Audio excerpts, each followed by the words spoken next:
नमस्कार बच्चों, कैसे हैं आप सब। उम्मीद करती हूँ कि आप सब अच्छे से होंगे। बच्चों, आप सबको पता है ना कि हम दिवाली क्यों मनाते हैं। क्योंकि इस दिन भगवान श्री राम 14 साल का वनवास काटकर वापस अयोध्या लौटे थे और अयोध्या के लोगों ने दीप जलाकर उनका स्वागत किया था।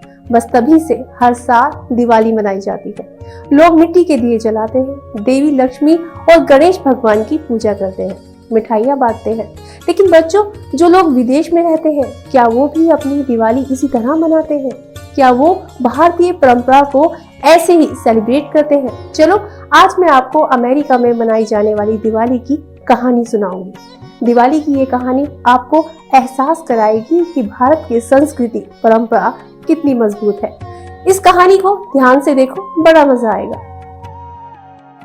प्यारे बच्चों, दुर्गापुर गांव का रहने वाला जयप्रकाश बहुत ही सीधा और सज्जन आदमी था। जयप्रकाश की तरह ही उसकी पत्नी देवकी का स्वभाव था। दोनों पुराने ख्यालात के थे, लेकिन उन्होंने अपने बेटे विनय को अच्छी शिक्षा दिलाई। विनय बड़ा हुआ और पढ़ लिख कर जॉब करने के लिए अमेरिका चला गया। विदेश में ही उसने मैरी नाम की एक लड़की से शादी भी कर ली। शादी के कुछ समय बाद ही उन दोनों को एक लड़का हुआ, जिसका नाम उन्होंने जॉन रखा। शादी के बाद अमेरिका में विनय को कई साल बीत चुके थे। विनय लंबे वक्त से अपने गांव भी नहीं जा पाया। दिवाली करीब थी। विनय ने सोचा कि क्यों ना माँ बापू जी को भी भारत से अमेरिका बुला लिया जाए। मैरी ने भी हामी भर दी। विनय ने माँ बापू जी को अमेरिका आने के लिए एयर टिकट भिजवा दिए। देवकी ने अमेरिका जाने की तैयारी की। साथ में माँ लक्ष्मी और गणेश जी की मूर्ति और कुछ दिए रख दिए। विनय के माँ बाबूजी अमेरिका पहुंच गए। अमेरिका पहुंचकर जयप्रकाश और देवकी बहुत खुश थे। दिवाली का दिन था। शाम होते ही घर में पूजन की तैयारी होने लगी। देवकी ने अपनी बहू मैरी को आवाज दी। बेटी मैरी, ये लो, शाम को पूजा के लिए माँ लक्ष्मी और गणेश जी की मूर्ति को स्थापित कर दो और इन दियों को जलाने के लिए रख दो। ये क्या है माँ जी? हमारे यहाँ ऐसा कुछ नहीं होता। मैंने सब लाइटिंग का बंदोबस्त कर रखा है। बस मेहमान आएंगे और मौज मस्ती करेंगे। मैरी, दिवाली के दिन भगवान की पूजा करना जरूरी है। इस दिन माँ लक्ष्मी की पूजा करने से धन धान्य की वृद्धि होती है। बेटा विनय, तुझे तो सब पता है। माँ, इस साल की पार्टी मैरी की तरफ से है, इसलिए जैसा वो कह रही है वैसा ठीक है। इसमें मैं कुछ नहीं कर सकता। बस आप दोनों फंक्शन के लिए तैयार हो जाइए। जयप्रकाश और देवकी अपने कमरे में चले गए। जयप्रकाश सोचने लगा कि आखिर हमारे बच्चों को क्या हो गया है। सब कुछ आर्टिफिशियल लगा रखा है। देवकी ने भी सारा सामान वापस से अपने बैग में रख लिया। जैसे ही पार्टी का समय हुआ तो मेहमानों का आना शुरू हो गया। इस पार्टी में मैरी ने महंगी से महंगी लाइटें लगवा रखी थी। सभी मेहमान धीरे धीरे आ गए। तभी जयप्रकाश और देवकी भी पार्टी में पहुंचे। उन दोनों को देखकर मैरी ने विनय से कहा कि अरे, ये माँ बाबूजी इतने सादे कपड़े पहनकर क्यों आ गए?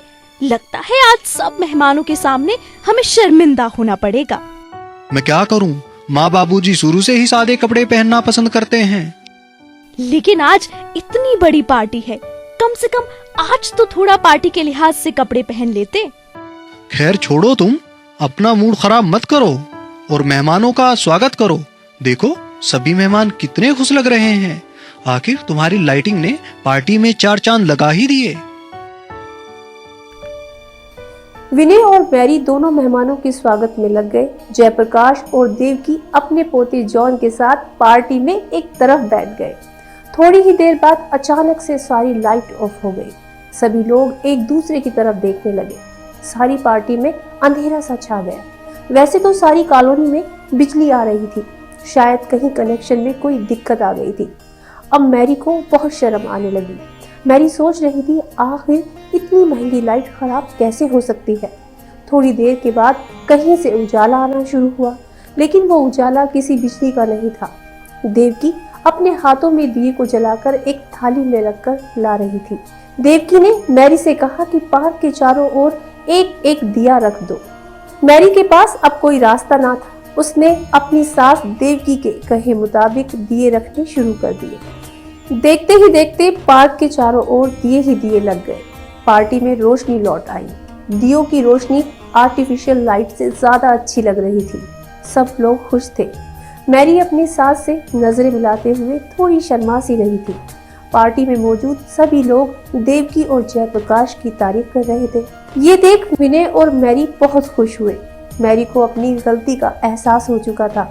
मैरी ने देवकी से दिवाली पर पूजा करने की बात कही। माँ जी, मुझे नहीं पता दिवाली क्यों मनाते हैं, लेकिन मैं आपके साथ दिवाली की पूजा करना चाहती हूँ। ये तो बहुत अच्छी बात है बेटी। इस दिन भगवान श्री राम अपने 14 साल का वनवास काटकर अयोध्या वापस आए थे। उन्हीं के स्वागत में लोगों ने दिए जलाए। बस तभी से माँ लक्ष्मी और गणेश की पूजा के बाद घर के चारों तरफ दिए जलाए जाते हैं। देखा बेटा विनय, आखिर इन सब चीजों का फायदा ही क्या जो वक्त पर काम ना आए। हमारे मिट्टी के दिए देखो कितनी रोशनी कर रहे हैं। मुझे क्षमा कर दीजिए पिताजी, नए तौर तरीके ने मुझे मेरी संस्कृति से भटका दिया। जयप्रकाश और उसके पूरे परिवार ने माँ लक्ष्मी और गणेश जी की पूजा की और देवकी ने दिवाली के पूजन की सारी विधि मैरी समेत पार्टी में आए लोगों को बताई। देवकी ने समझाया कि इसी तरह से पूजन करने से माँ देवी लक्ष्मी और गणेश जी का वास हमेशा घर में रहता है। सबने मिलकर देवी लक्ष्मी और गणेश जी की पूजा की और फिर दिवाली मनाई। प्यारे बच्चों, कैसी लगी आपको ये कहानी? बच्चों, हम दुनिया के किसी भी कोने में रहें, लेकिन हमें भारतीय परंपराओं को कभी नहीं भूलना चाहिए। आज भी विदेश में रहने वाले लोग भारतीय तौर तरीके से ही दिवाली मनाते हैं और भारतवासी होने पर गर्व करते हैं। आप सब लोग भी इन्हीं तौर तरीकों के साथ दिवाली मनाइए, खुशियां बांटिए, खुशियां मनाइए।